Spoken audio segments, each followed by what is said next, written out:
Hello बच्चों, हम पढ़ रहे हैं परिमेय संख्याएं। पुराने वीडियो में हम परिमेय संख्याओं का परिचय, उनके गुणधर्म और उदाहरण हल कर चुके हैं। इस वीडियो में हम प्रश्नावली 1.1 के सवाल हल करेंगे। पहला सवाल है -4/5 गुणा 1 बराबर 1 -4/5। इसमें हमसे पूछा गया है कि ये किस गुणधर्म के अंतर्गत ये संक्रियाएं की गई हैं। पहले सवाल में जो गुणधर्म यूज हुआ है वो है गुणात्मक तत्समक। गुणात्मक तत्समक क्या होता है? ए गुणा बी, किसी परिमेय संख्याओं के साथ ए से गुणा वन से गुणा करो या वन की किसी परिमेय संख्या के साथ गुणा करो तो आंसर हमेशा, उत्तर हमेशा सेम रहता है। जैसे यहाँ पर -4/5 की 1 के साथ गुणा करो या फिर 1 की -4/5 के साथ गुणा करो तो उत्तर हमेशा समान मिलेगा। तो इस नियम को, इस गुणधर्म को हम कहते हैं गुणात्मक तत्समक। इसको हम बोलते हैं गुणात्मक। यहाँ पर जो गुणधर्म यूज हुआ है वो हुआ है गुणात्मक तत्समक। गुणात्मक तत्समक। अगला है हमारा -13/17 गुणा -2/7 बराबर -2/7 गुणा -13/7। यहाँ पर एक गुणधर्म होता है a गुणा b बराबर b गुणा a। ये क्या है? क्रम विनिमयता का नियम होता है। परिमेय संख्याएं योग तथा गुणा में क्रम विनिमयता के नियम का पालन करती हैं। यहाँ पर हमारा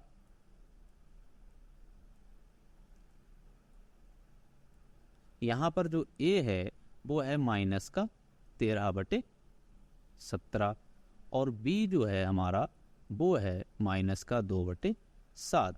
तो यहाँ हमने a गुणा b लिखा हुआ है और उसके बराबर में b गुणा a लिख दिया है।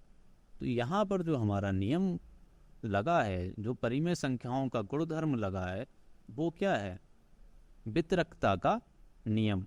वो जो नियम लगा है, नहीं, क्रम विनिमयता का नियम। क्यों? ने हमने संख्याओं के क्रम को बदल दिया है। तो यहाँ पर जो नियम यूज हुआ है वो है क्रम विनिमयता। क्रम विनिमयता। क्रम विनिमयता का नियम इस्तेमाल यूज किया गया है। अच्छा, अगला जो हमारा सवाल है वो है -19/29 गुणा 29/19। यहाँ पर हमारा जो एक नियम होता है a/b गुणा c/d बराबर 1। ये होता है गुणात्मक प्रतिलोम। गुणात्मक प्रतिलोम का नियम इस्तेमाल हुआ है। यहाँ पर a की जगह, a के स्थान पर रखा है -19 और b के स्थान पर है 29।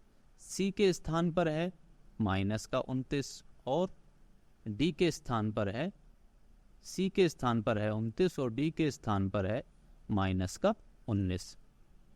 गुणात्मक प्रतिलोम का जो नियम होता है वो होता है a/b बराबर d/c। अगर a को, एक क्या है हमारा -19, b क्या है 29 और d क्या है हमारा -19 और c क्या है हमारा -29। तो a/b बराबर है d/c के। तो अगर हम a/b गुणा c/d करें तो कितना आएगा? 1 आएगा। a कितना है हमारा -19, b कितना है 29, c कितना है हमारा 29, d कितना है -19। 29 से 29 कट जाएगा, -19 से -19 कट जाएगा, 1 आ जाएगा। तो जो यहाँ पर हमारा नियम यूज हुआ है, जो हमने यहाँ पर गुणधर्म का प्रयोग किया है वो क्या है? गुणात्मक प्रतिलोम। यहाँ पर हमने जो गुणधर्म इस्तेमाल किया है, गुणधर्म का प्रयोग किया है वो क्या है, गुणात्मक प्रतिलोम। अब हमारा जो अगला सवाल और आखिरी सवाल है वो है, बताइए कौन से गुणधर्म की सहायता से 1/3 गुणा 6 गुणा 4/3 को या बराबर 1/3 गुणा 6 या गुणा 4/3 लिख सकते हैं।